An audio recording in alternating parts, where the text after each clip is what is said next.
வணக்கம். பொன்னியின் செல்வன் பாகம் 1. தலைப்பு: நந்தினியின் ஊடல்.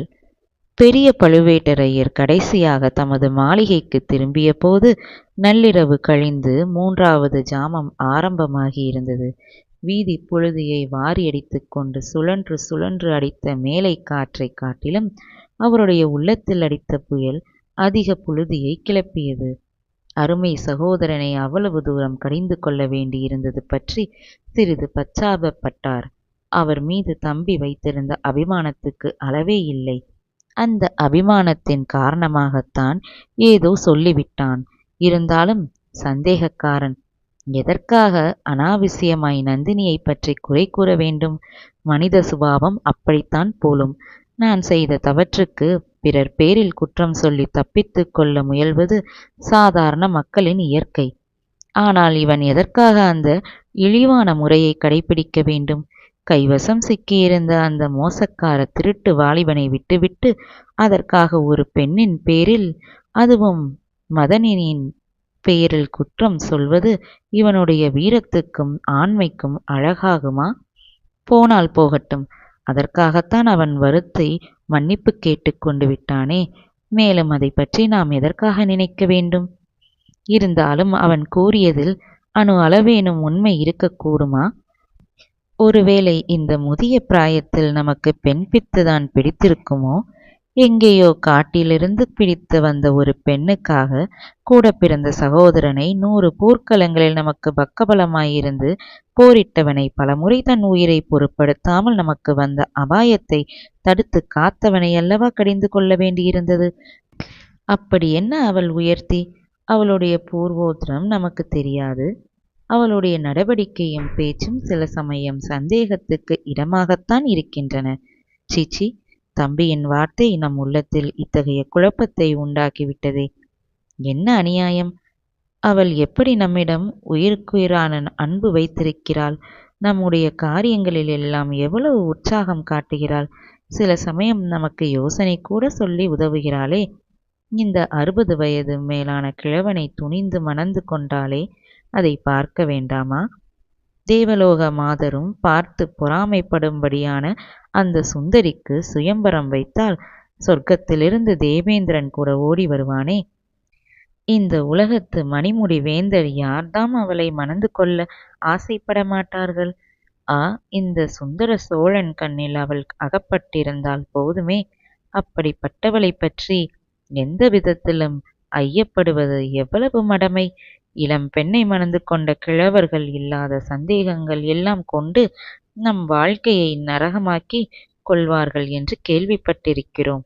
உலக வாழ்க்கையில் அத்தகைய உதாரணங்களை பார்த்திருக்கிறோம். அம்மாதிரி ஊராய் சிரிப்பதற்கு நம்மை நாமே இடமாக்கிக் கொள்வதா? இருந்த போதிலும் சில விவரங்களை அவளுடைய வாய் பொறுப்பில் கேட்டறிந்து கொள்வது அவசியம்தான். அடிக்கடி முத்திரை மோதிரம் வேண்டும் என்று கேட்டு வாங்கிக் கொள்கிறாளே, எதற்காக?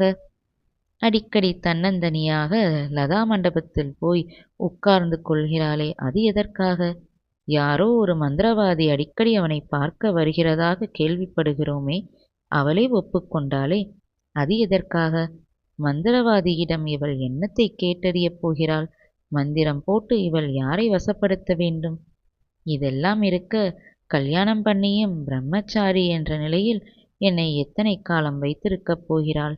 ஏதோ விரதம் நோன்பு என்று சொல்கிறாளே தவிர என்ன விரதம் என்ன நோன்பு என்று விளங்கச் சொல்கிறாள் இல்லை. கதைகளிலே வரும் தந்திரக்கார பெண்கள் தட்டி கழிக்க கையாளும் முறையைப் போலத்தானே இருக்கிறது. அதற்கு இனிமேல் இடம் கொடுக்க கூடாது. இன்று இரவு அதை பற்றி கண்டிப்பாக பேசி தீர்த்து கட்டிவிட வேண்டியதுதான். பழுவேட்டரையர் அவருடைய மாளிகை வாசலுக்கு வந்தபோது அரண்மனை பெண்டீரும் ஊழியர்களும் தாதியர்களும் காத்திருந்து வரவேற்றார்கள். ஆனால் அவருடைய கண்கள் சுற்றி சுழன்று பார்த்தும் அவர் பார்க்க விரும்பிய இளையராணியை மட்டும் காணவில்லை. விசாரித்ததில் இன்னும் லதா மண்டபத்தில் இருப்பதாக தெரிய வந்தது. அவர் மனதில் நள்ளிரவு ஆன பிறகும் அங்கு இவளுக்கு என்ன வேலை என்ற கேள்வியுடன் தன்மை அலட்சியம் செய்கிறாளோ என்ற ஐயமும் கோபமும் எழுந்தன. சிறிது ஆத்திரத்துடனேயே கொடி மண்டபத்தை நோக்கி சென்றார். இவர் கொடிமண்டப வாசலை அடைந்தபோது நந்தினியும் அவளுடைய தோழியும் எதிரே வருவதைக் கண்டார்.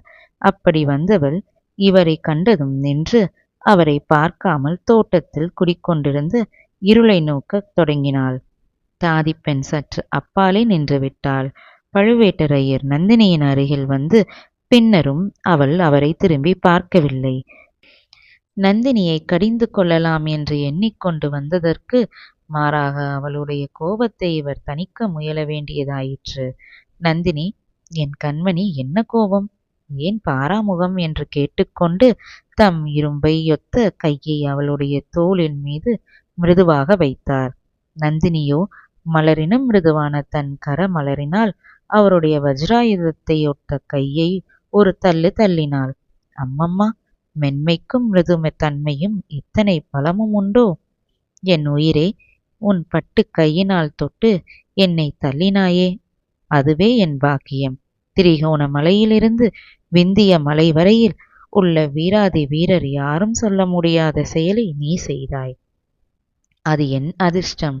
என்றாலும் எதற்கு கோபம் என்று சொல்ல வேண்டாமா? உன் தேன்மதுர குரலை கேட்க என் காது தாபம் அடைந்து தவிக்கின்றதே என்று கெஞ்சினார் 1000 போர்க்களின் வெற்றி கண்ட அந்த மகாவீரர். தாங்கள் என்னை பிரிந்து போய் எத்தனை நாள் ஆயிற்று? முழுமையாக 4 நாள் ஆகவில்லையா என்று சொன்ன நந்தினியின் குரலில் விம்மல் தொனித்தது.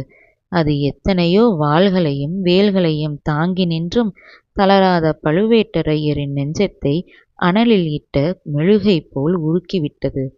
இதற்காகத்தானா இவ்வளவு கோபம்? 4 நாள் பிரிவை உன்னால் சகிக்க முடியவில்லையா? போர்க்களத்துக்கு போக நேர்ந்தால் என்ன செய்வாய்? மாத கணக்காக பிரிந்திருக்க நேரிடுமே என்றார். தாங்கள் போர்க்களத்துக்கு போனால் மாதக்கணக்கில் தங்களை நான் பிரிந்திருப்பேன் என்றா எண்ணுவீர்கள்? அந்த எண்ணத்தை மாற்றிக்கொள்ளுங்கள்.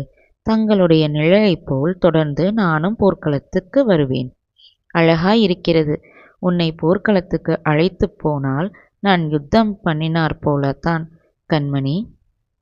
இந்த மார்பும் தோள்களும் எத்தனையோ கூரிய அம்புகளையும் வேல் முனைகளையும் தாங்கியதுண்டு.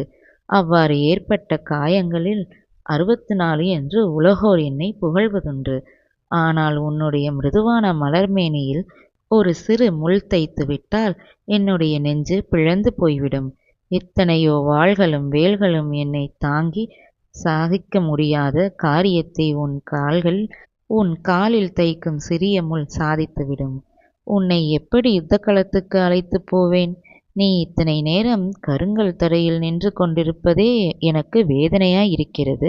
இப்படி வா, வந்து உன் மலர்படுக்கையில் வீற்றிரு. உன் திருமுகத்தை பார்க்கிறேன். 4 நாள் பிரிவு உனக்கு மட்டும் வேதனை அளித்தது என்று நினைத்தாயே? உன்னை காணாத ஒவ்வொரு கணமும் எனக்கு ஒரு யுகமாயிருந்தது. இப்போதாவது என் தாபம் தீர உன் பொன்முகத்தை பார்க்கிறேன் என்று கூறி நந்தினியின் கரத்தை பற்றி அழைத்து கொண்டு போய் மஞ்சத்தில் உட்கார வைத்தார். நந்தினி தன் கண்களை துடைத்து கொண்டு பழுவேட்டரையரை நிமிர்ந்து பார்த்தாள். தங்க விளக்கின் பொன்னொளியில் அவளுடைய முகத்தில் மலர்ந்த முத்து முறுவலை பார்த்தார் தனாதிகாரி. ஆகா, இந்த புன்சிரிப்புக்கு 3 உலகத்தையும் கொடுக்கலாமே. 3 உலகமும் நம் வம்சத்தில் இல்லாதபடியால் நம் உடல், பொருள், ஆவி என்று 3ஐயும் இவளுக்காக தம்தம் செய்யலாம். ஆனால் இவளோ நம்மிடம் ஒன்றும் கேட்கிறாள் இல்லை. இவ்விதம் எண்ணினார் அந்த வீராதி வீரர். அவளை கேள்வி கேட்பது, கடிந்து கொள்வது என்கிற உத்தேசம் போய்விட்டது. நந்தினி காலால் இட்ட பணியை தலையாய் நடத்தி வைக்கும் நிலைமைக்கு வந்துவிட்டார்.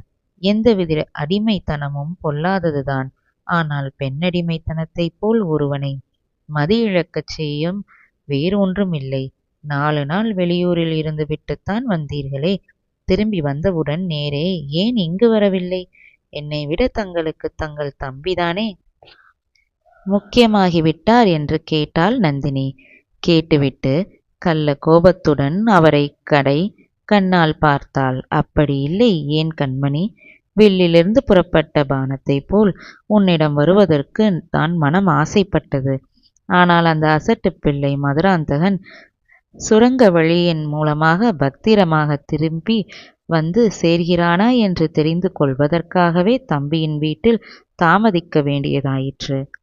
ஐயா, தாங்கள் எடுத்த காரியங்கள் எல்லாம் எனக்கு சிரத்தை உண்டு. தங்கள் முயற்சி அனைத்தும் வெற்றி பெற வேண்டும் என்றுதான் நானும் ஆசைப்படுகிறேன். ஆனால் நான் ஏற வேண்டிய மூடு பல்லக்கில் ஓர் ஆண் பிள்ளையை தாங்கள் ஏற்றிக்கொண்டு போவதை நினைத்தால் எனக்கு கஷ்டமாயிருக்கிறது. நாடு நகரங்களில் உள்ள ஜனங்கள் எல்லோரும் என்னையும் கூட அழைத்துப் போவதாக எண்ணுகிறார்கள். அது எனக்கு மட்டும் சந்தோஷம் அளிக்கிறது என்றா நினைக்கிறாய்? இல்லவே இல்லை. ஆனால் எடுத்த காரியம் பெரிய காரியம். அதை நிறைவேற்றுவதற்காக சகித்துக் கொண்டு செய்கிறேன். மேலும் இந்த யோசனை கூறியதே நீதான் என்பதை மறந்துவிட்டாயா? உன்னுடைய மூடு பல்லக்கில் மதுராந்தகனை அழைத்துப் போகும்படி நீதானே சொன்னாய்? கோட்டையிலிருந்து போகும்போது வரும்போதும் அவனை தனியாக சுரங்க வழியில் அனுப்பும் யுக்தியையும் நீதானே கூறினாய். என்னுடைய கடமையைத்தான் நான் செய்தேன். கணவர் எடுத்திருக்கும் காரியத்துக்கு உதவி செய்வது மனைவியின் கடமையல்லவா? ஏதோ எனக்கு தெரிந்த யுக்தியை சொன்னான். தாங்களும் அதனால் அது மட்டுமா செய்தாய்? இந்த மதுராந்தகன் உடம்பெல்லாம் விபூதியை பூசிக்கொண்டு ருத்ராட்ச மாலையை அணிந்து நமசிவாய ஜெபம் செய்து கொண்டிருந்தான். கோவில் குலம் என்று சொல்லிக்கொண்டு அம்மாவுக்கு பிள்ளை நான்தான் என்பதை நிரூபித்துக் கொண்டிருந்தான். அரசாள்வதில் ஆசை உண்டாக்க நாங்கள் எவ்வளவோ முயன்றும் முடியவில்லை. 2 தடவை நீ அவனுடன் பேசினாய். உடனே மாறி போய்விட்டான். இப்போது அவனுக்கு அவனுடைய மனோராஜ்யம் இலங்கையிலிருந்து இமயமலை வரையில் பரவி இருக்கிறது. பூமியிலிருந்து ஆகாசம் வரையில் வியாபித்திருக்கிறது. நம்மை காட்டிலும் அவனுக்கு அவசரம் தாங்கவில்லை. சோழ சிம்மாசனத்தில் ஏற துடித்துக் கொண்டிருக்கிறான். நந்தினி, அந்த பிள்ளை விஷயத்தில் நீ என்ன மாயமந்திரம் செய்தாயோ தெரியவில்லை. ஆமாம், நீதான் இப்படிப்பட்ட மாயமந்திரக்காரியாயிருக்கிறாயே. வேறு மந்திரவாதியை நீ ஏன் அழைக்கிறாய்? அதை பற்றி அனாவசியமாக ஜனங்கள்... அரசே, அதை பற்றி அனாவசியமாக யாரேனும் பேசினால் அப்படிப்பட்ட துஷ்டர்களின் நாக்கை துண்டித்து புத்தி கற்பித்து தாங்கள் பொறுப்பு. மந்திரவாதியை நான் ஏன் அழைக்கிறேன் என்பதை முன்னமே சொல்லியிருக்கிறேன். தாங்கள் மறந்திருந்தால் இன்னொரு தடவையும் சொல்கிறேன். பழையாற்றையில் உள்ள அந்த பெண் பாம்பின் விஷத்தை இறக்கத்தான். நீங்கள் ஆண்மையுள்ள புருஷர்கள். யுத்த களத்தில் நேருக்கு நேர் நின்று ஆண் பிள்ளைகளோடு போரிடுவீர்கள். கேவலம் பெண் பிள்ளைகள் என்று அலட்சியம் செய்வீர்கள். பெண் பிள்ளைகளுடன் போர் செய்வது உங்களுக்கு அவமானம். ஆனால் 100 ஆண் பிள்ளைகளை காட்டிலும் ஒரு பெண் பிள்ளை அதிகமான தீங்கு செய்து விடுவாள். பாம்பின் கால் பாம்பறியும். அந்த குந்தவையின் வஞ்சனை எல்லாம் உங்களுக்கு தெரியாது, எனக்கு தெரியும். தங்களையும் என்னையும் சேர்த்து அவள் அவமானப்படுத்தியதை தாங்கள் மறந்திருக்கலாம். நான் மறக்க முடியாது. 100 பெண்களுக்கு மத்தியில் என்னை பார்த்து அந்த கிழவனுக்குத்தான் சாகப் போகிற சமயத்தில் பெண்மோகம் பிடித்து புத்தி கெட்டு போய்விட்டது. உன் அறிவு எங்கேயடி போயிற்று? அந்த கிழவனை போய் ஏன் மணந்து கொண்டாய் என்று கேட்டாலே அதை நான் மறக்க முடியுமா? தேவலோக மோகினியைப் போல் ஜொலிக்கிறாயே. எந்த ராஜகுமாரனுக்கு உன்னை விரும்ப மாலையிட்டு பட்ட மகிழ்ச்சியாக வைத்திருப்பானே? போயும் போயும் அந்த கிழை எருமை மாட்டை போய் கல்யாணம் செய்து கொண்டாயே என்று அவள் என்னை கேட்டதை மறக்க முடியுமா? இந்த உடம்பில் உயிர் உள்ள வரையில் மறக்க முடியாது என்று கூறி நந்தினி விம்மி அழத் தொடங்கினாள். அவளுடைய கண்களில் பொங்கிய கண்ணீர் தாரை தாரையாக கன்னங்களின் வழியாக பெருகி அவளது மார்பகத்தை நனைத்தது. நன்றி.